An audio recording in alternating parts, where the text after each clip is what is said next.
GeneralsGentlemen. Over the past decade or so, we've seen the tragic decline of the RTS genre. If you're not into StarCraft 2, then there really isn't much alternative for a vast and massive online community. There are a few reasons to blame for this, for example, the lack of compatibility with gaming consoles, as well as the rise of the MOBA. Either way, the issue is not enough companies are willing to invest into the genre, and as a result, we just don't see enough RTS games being produced. RTS games is something that I'm immensely passionate about. I've grown up with them back in their golden era, and have stuck with them ever since. I've played a number of them at a competitive level, and here on the channel I do shoutcasting for a variety of different games. With RTS becoming so niche, it's resulted in a very misunderstood genre. It's inspired me to make this series of videos where I break down RTS game design philosophy and explore what makes them fun, compelling, and successful. The first thing I want to talk about is why RTS games are so fun to play, specifically compared to other types of games. RTS is a very broad genre, so obviously a lot of different people enjoy them for different reasons, but at least these are some of the reasons for me personally. The main overarching theme is how satisfying and rewarding RTS games are to play. This is due to how complex and in-depth these games are, and how much is required of the players to fight their way to victory. To be successful in an RTS game, you need to learn and master all of its intricacies. You need to create and devise strategies on the fly, and back them up with the execution of delicate micro and finesse tactics.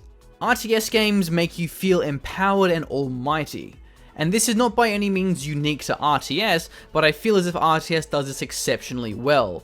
Because you're not some fictional character or avatar, you the player are the grand strategist. When you win, it's because you've outwit your opponent, whether it be through a superior economy, or a counter strategy, or it's because you've crushed their army through tactical excellence, or through better micromanagement and synergy of your units and abilities. You are forced to think critically and react under pressure, responding with difficult decisions and unit management where you understand the opportunity costs and rely upon foresight.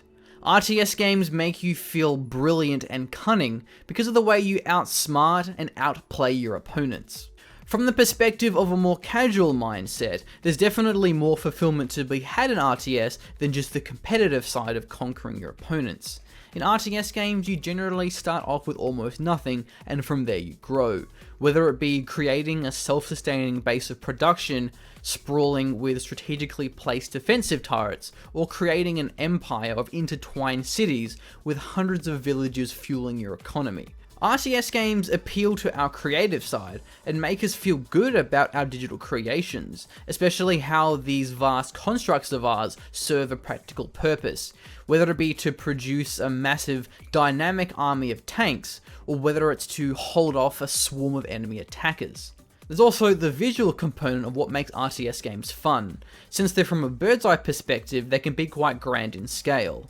It can be very epic and tense to see two massive armies clash, but especially because of how connected the players are to these armies. They represent and manifest the entire game's worth of strategic, economic, and production investment, and are shaped by all of the previous battles. It can be hard to quantify and express something as simple and subconscious as fun, but that's at least some examples of why I really enjoy playing RTS games, and that's going to wrap up this video.